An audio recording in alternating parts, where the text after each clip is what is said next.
All right, well, in the interest of keeping it real here, I just want to talk for a second about how paralyzing fear can be and our imaginations if we let them take over. So I'm sitting here on the boat right now, and we just got back from the first time taking this thing out of the slip, and it's everything's fine. It all went fine. But in my brain, as I've been building up to this moment, I've been really had a lot of nervousness and, been worrying about every possible thing that could go wrong, and afraid I'd make a fool of myself getting in or out of the slip. Most what I was worried about was getting back in.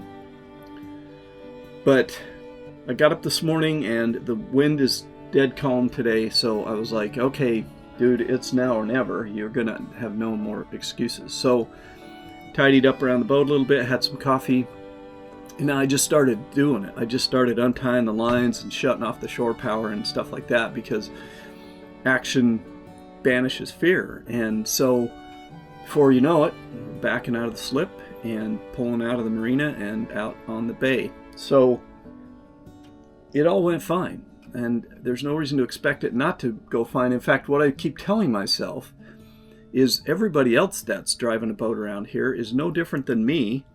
They had to start with the boat they're in at some point. Now, again, I've worked my way up from, a 22-foot sailboat and 24-foot powerboat and a 32-foot powerboat, and now I'm on a 42-foot powerboat. So conceptually, it's all the same, especially the last boat was twin engines. This one's twin engines. These are diesels, not gas engines, so they're a little slower to respond, I find, but it went just fine. And I should have expected it to go just fine. So I just went out and drove up the bay a ways, stopped and kind of putzed around a little bit with spinning the boat around using the engines, played with the bow thruster a little bit, kind of got a little comfort level with how this thing moves around in the water. And then just in the interest of easing the dog into this, because she was sitting down here on the couch just shaking like a leaf because she didn't know what all that noise was from the engines, but came in and pulled into the slip. Now Richard and Jamie, the guy next door, were both out there, and of course there's a huge crowd of people up watching the seals, so my very first time pulling back into the slip, of course I have to have a crowd. But Richard and Jamie both grabbed dock lines as I came in and kind of helped me tie up, which was a little unfortunate. Kind of, I didn't want to not have the help, but I'd spent a lot of time kind of planning how I was going to work a slip line or a spring line to pull the boat in, hook a spring line up about 2/3 of the way forward on the starboard side up against the dock, and then put a little back thrust on, and that I expect to pull the back end of the boat up against the slip. So I'll practice that at some point. I still expect to need that, even with or without a bow thruster or a stern thruster. But it went just fine, and so I'm back in slip. We're all tied up. The dog's calmed down now. I took her out for a walk, and everything's good. And I am going to run down to West Marine and look at getting my second radio for down here at the lower helm station, because definitely need another radio. And then this lower helm station will be all set to go, with the exception of my cameras, which I think I told you last go around I'm having some issues with, and I haven't heard back from the guys with the cameras yet. But I've got a lot of stuff to do, some other projects I'm working on, so I'll get to it. But I just wanted to talk a little bit about conquering fear. And again, I tell it to myself all the time. Action overcomes fear, and just doing stuff, what you need to do, just tearing into it, get you over the hump of imagining what it's going to be like, and instead just dealing with what it's really like. So there's our lesson for today, folks. All right, well, I'm doing a little research on this deck washdown pump. So I have basically snipped the wires here, and I've now cut off this chunk because I don't want it to be touching. But for sure, when I put the meter on this, I do have 12 volts there.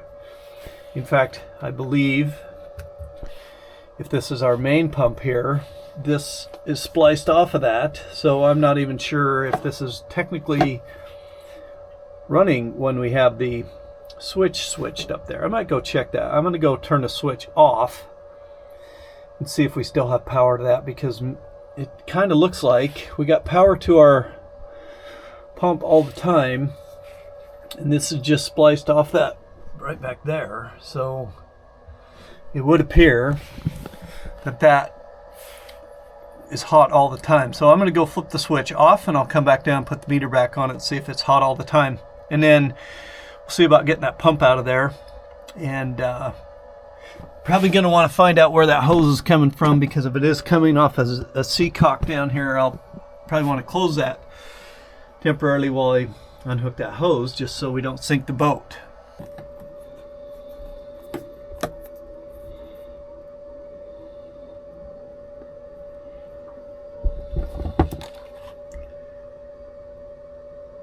Alright, well, interestingly enough, we do not have power to that when the deck washdown switch is turned off, so that's good.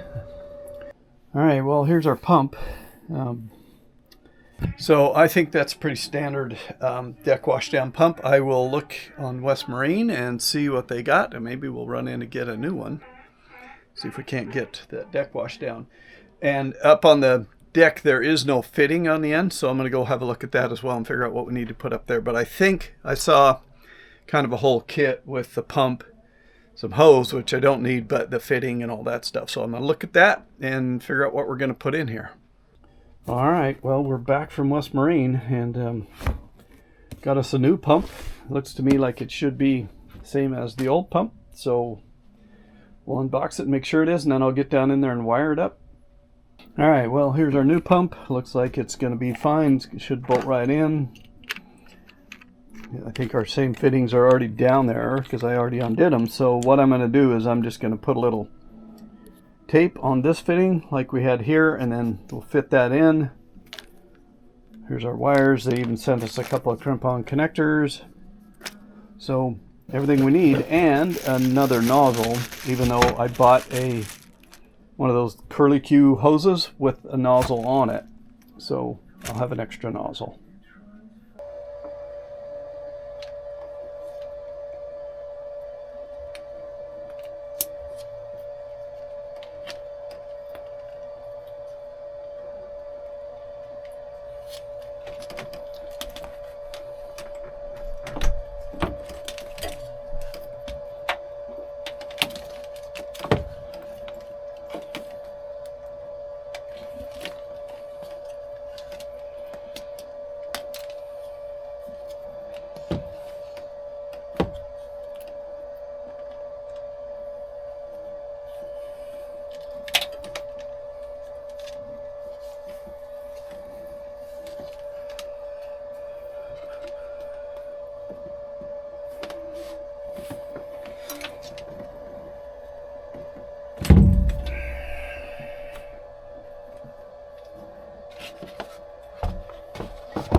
All right, well, I've just come up out of the engine compartment down there, and the new pump is installed.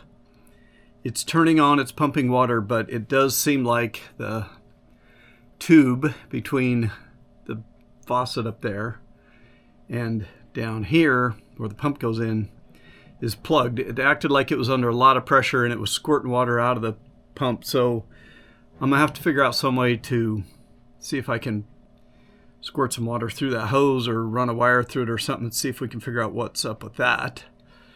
But I've also, my head's all wet because that output side of the water heater is dripping, and it's just got like 12 miles of electrical tape wrapped around it, so it's been leaking for quite some time apparently, and that was the attempt to fix it, was electrician's tape.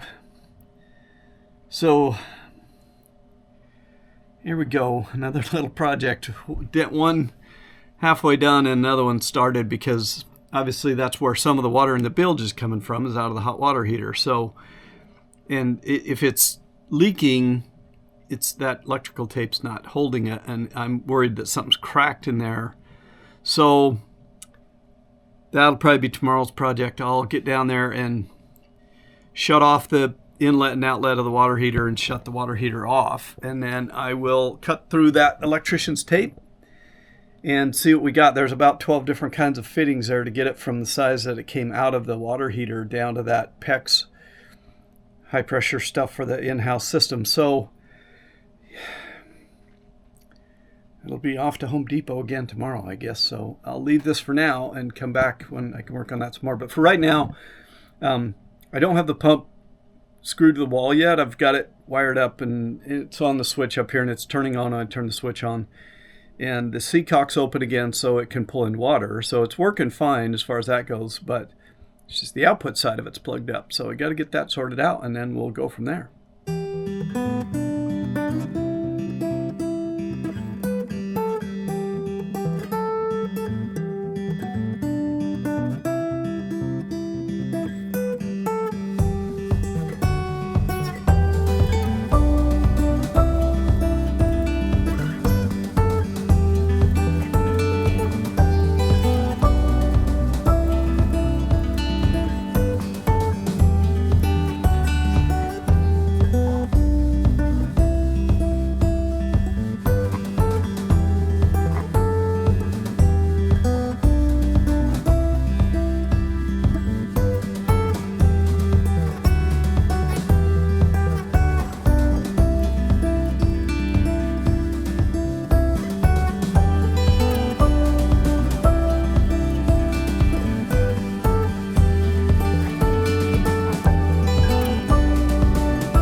Alright, well, it's probably time to button this boat up. It's a mess right now, so I'm going to spin you around and show you what I'm talking about.